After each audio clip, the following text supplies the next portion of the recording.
what it's kind of made me, what I've had to do is, because I arrived here with my laptop like dead, you see it's on 6%. If I was to start streaming off it using the camera that I have, the DSLR, then it would basically just give me a lot of hassle. So what I've done instead is just use the built-in webcam for it tonight. You'll see maybe if my battery gets up a bit, I might throw on the DSLR. But yeah, noticeable drop in video quality there.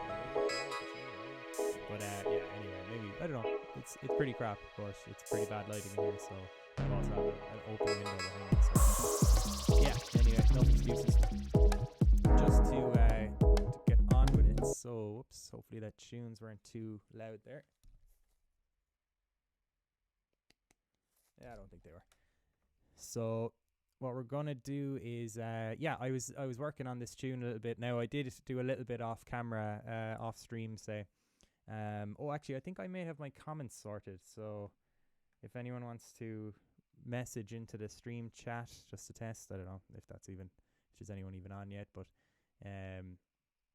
yeah, it would be interesting just to see, because I can engage with comments now. Let me just check something here first. You have to get a bit of spam in. So the main thing, I suppose, that I was saying there is the work I did just on the weekend. I didn't do anything mixing, no sonic changes at all. It was literally just go into the fills and stuff like that and make some more variation there. Yeah, I was listening to it a good bit. I think there might be some significant changes coming here. I did do a bit of restructuring, so what I will do is I will play the track from the very beginning, and we'll see how that goes. And yeah, I'll jump back on the mic here in a few minutes. Hopefully we don't have any interruptions and we just keep rocking for the evening. But yeah, sure, we listen back to the tune straight up anyway.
Hello there. Hey. So, I'd like to say hello to a few people tuned in.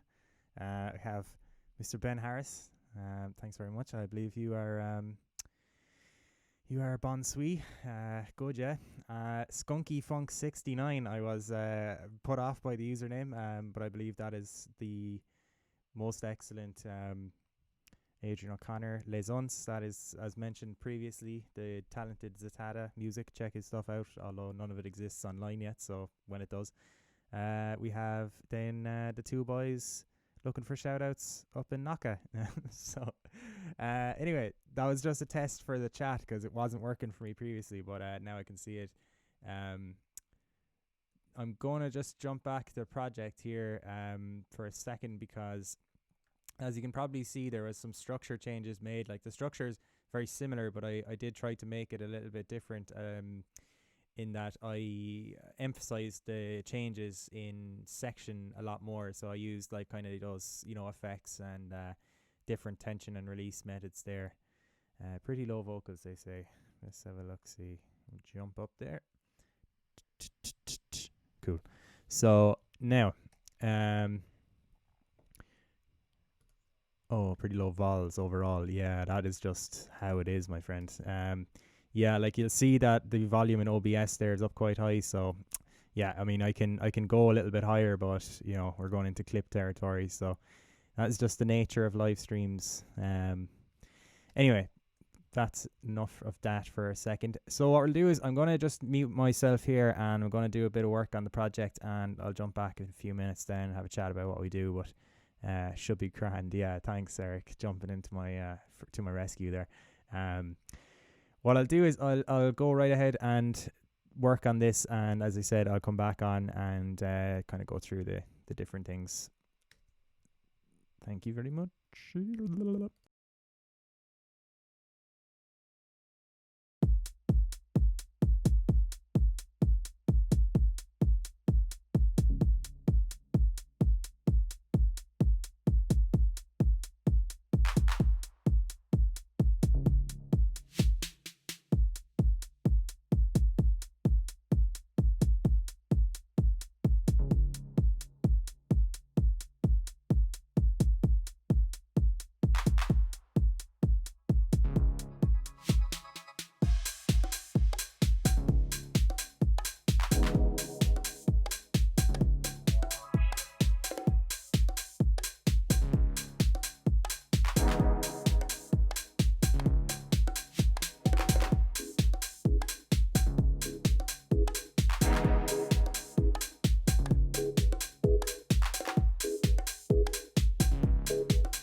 low-end group is exactly that, one of those Lennies.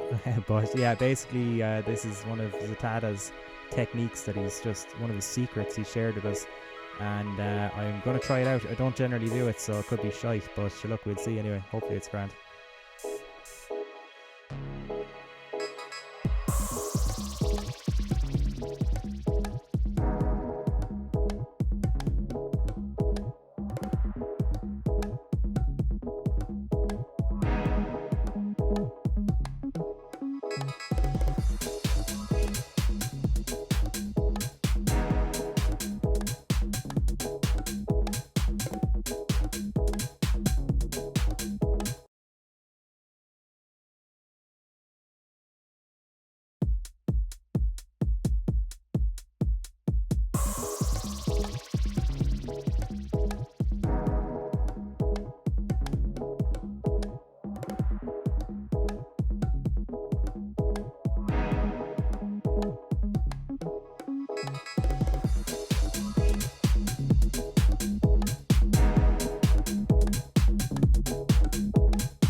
Hello. So, yeah, nice to have a bit of interaction in the chat. It kind of turns it into something different altogether.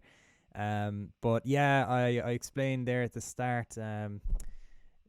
Lesons, but I unfortunately arrived on with my with my laptop dead. So I basically what I have to do is use my webcam there instead of my capture card. Hence the terrible color balance.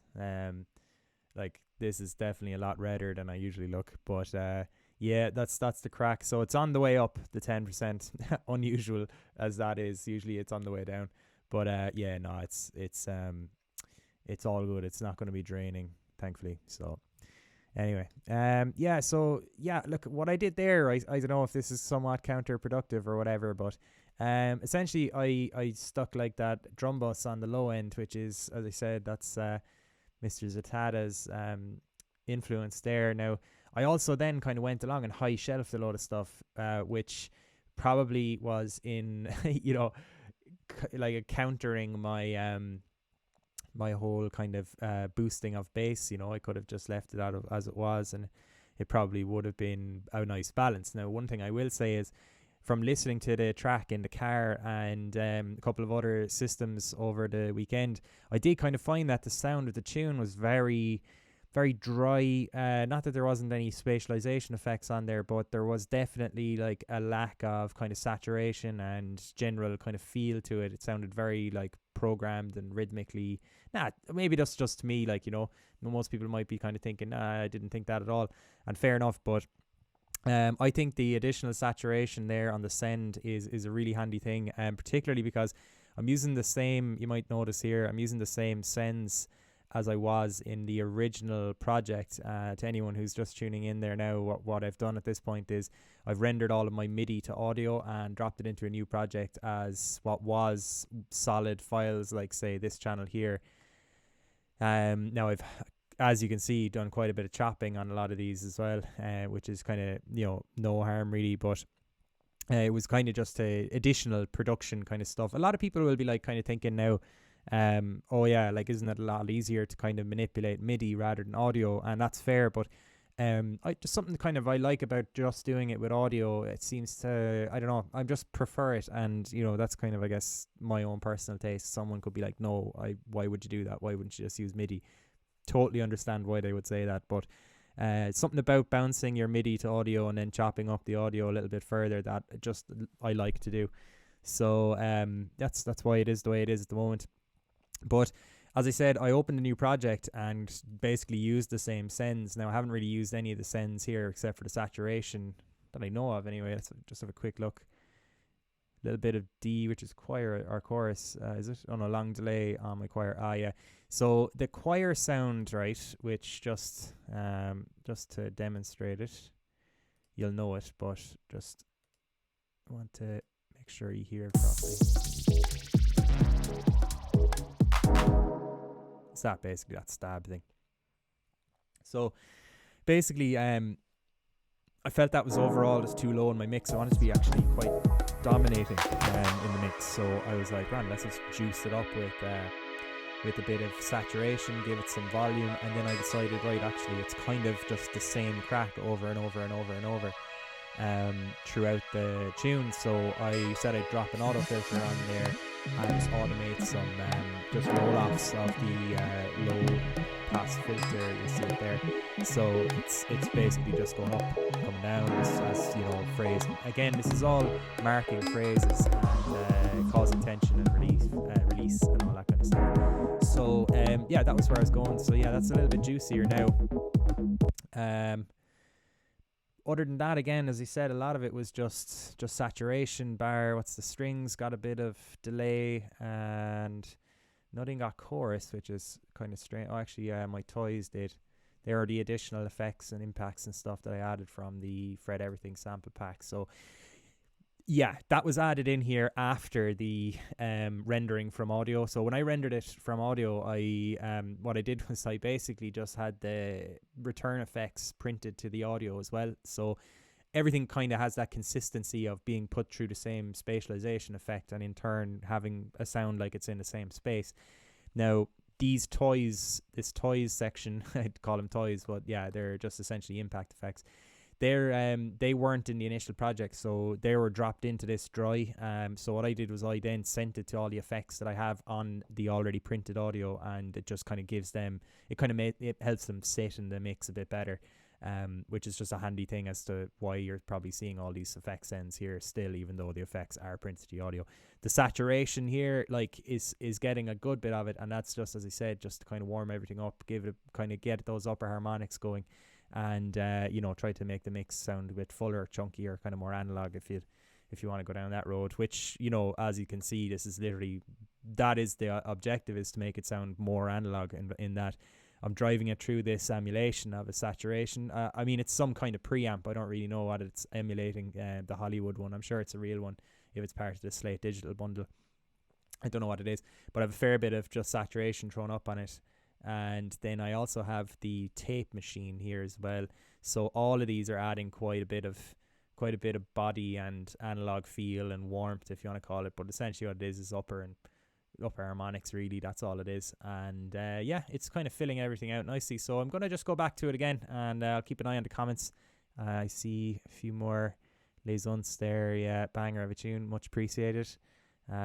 Would love to get him to live stream a remix of this tune. That would be a pretty cool thing, I think. Actually, one thing I was basically chatting to a guy I use mastering, like basically Nick is his name. He's from that Monochrome Sound. I'll throw a link into the description for him. He's a cool guy. He was telling me that he does Twitch streams as well on I think it's on a Monday, so I'll see if we can join his, maybe raid him after.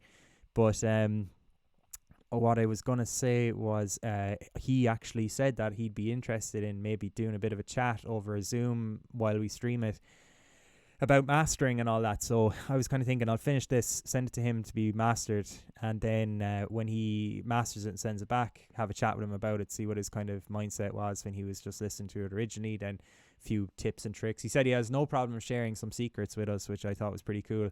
He said the more secrets he shares, the less work he has to do. So, you know, that sounds pretty good. Like, I wouldn't mind some tips from him. I got in-depth feedback off him before when I sent him you probably see it if you go onto my YouTube or whatever. It's the Dance System remix of Can't Stop. He did the master. So I've done. That's all he's gotten from me so far. But this is probably the next thing he'll get, and then I'm hoping to get an EP over to him after. But yeah, having a chat with him would be pretty cool. You know, he's pretty, sound fella, but also he's really knowledgeable and has some serious gear as well, and obviously the experience to go with it. This guy also builds mastering studios, so I'm pretty sure anything he says is, he's an authority figure in this sense. So look, I'll go back to this anyway, and yeah, I'll come back onto the chat if there's any more comments in a while there. But for now, back to the tunes.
Now, I just made a slight error when I started here. I connected to the wrong network, so I just had to listen to the stream there and realized there was a few glitches and kind of slowing up and down.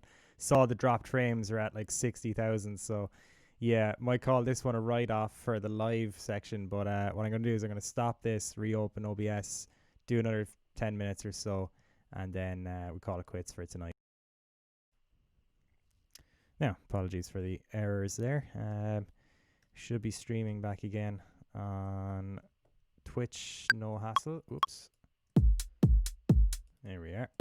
We shouldn't have any glitches on there now, so apologies again.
Cool. So, um, yeah, apologies for the quality there of streaming.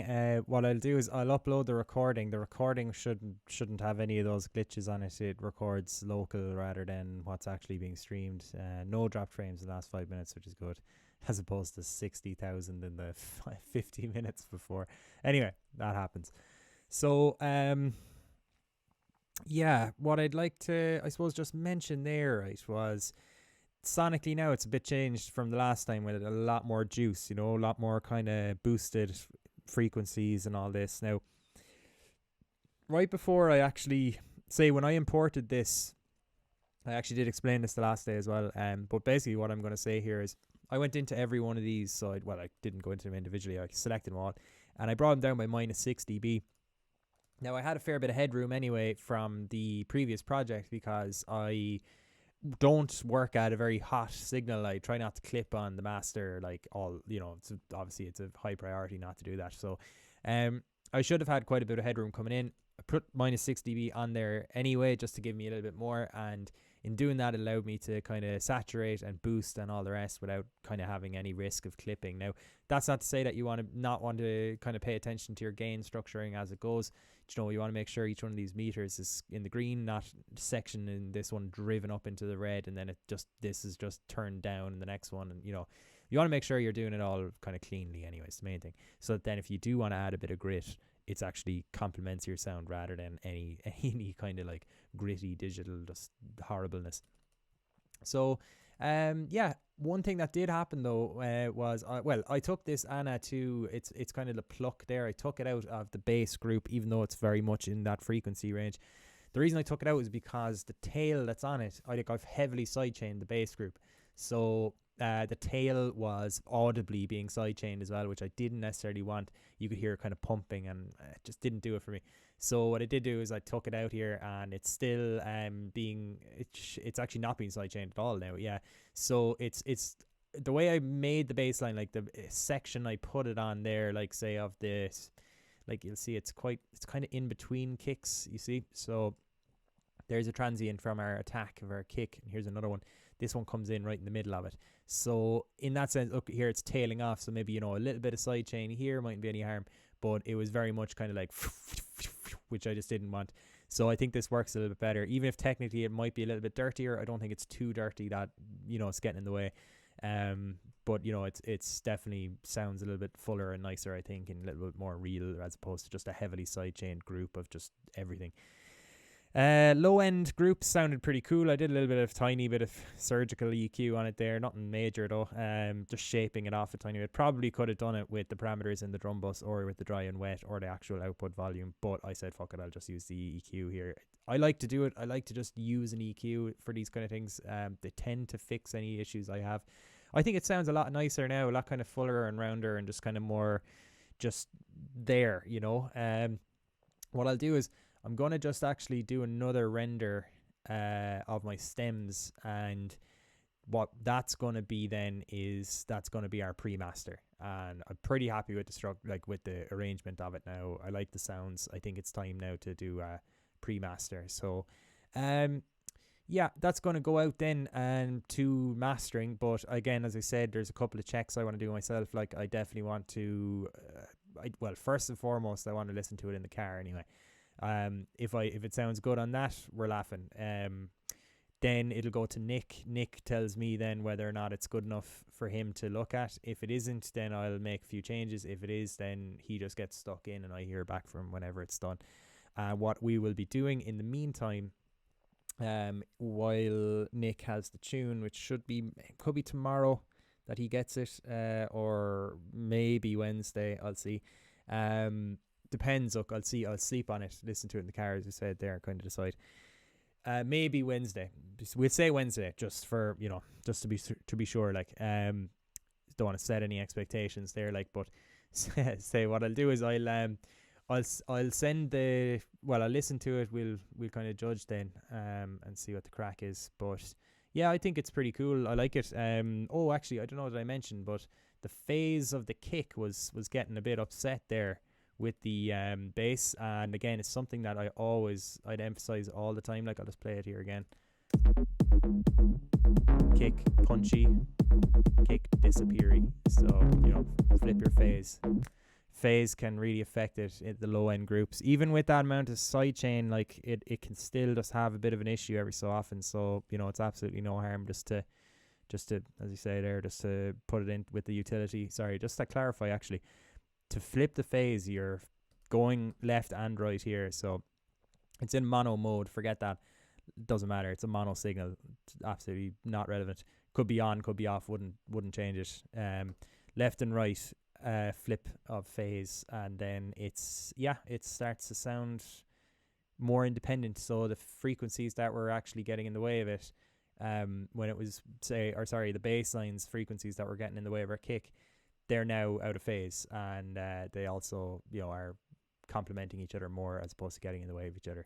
So yeah, all just techniques to kind of make your low end a bit more punchy, a bit more clean, and other than that, as I said, like, what I'll do is I'll get this ready. I'm going to do it just to be as seen as I can. What I'll do is I'll do the individual tracks. So I'll go preferences. Oh no, not preferences. File, export audio video. Now, render track master, we want to leave that as all individual tracks. Make sure include return and master effects are on. Just to clarify, I don't have anything on my master. I don't do master mix bus processing. I feel like if you need that, it's a mastering engineer's job. And for me now, Jesus, like, do whatever you want. Like, but for me, it's kind of like, it's one of those things. It's like, if a mastering engineer is going to be applying effects to my mix bus through lovely analog gear, I'll let him do it. If I have to do a botched master or a Mickey Mouse DIY master, I'll do it myself with the emulated plugins, and I'll do it all on a stereo render of my entire track. So yeah, that's basically it. You'll see now final stems even. Get rid of that and create folder and then mix down project, and then we just put that in here, and that'll render, and that'll take ages. So I'm gonna let you go, and tomorrow, we'll just say we're gonna sign off on it tomorrow. So we're gonna just say, right, this is it tomorrow. So not sure what time we'll be on. It could be the same again, but it might be a little bit later. It just all depends on a couple of things. So we'll get to it, but there definitely will be the video uploaded to YouTube after. And yeah, hope you enjoyed.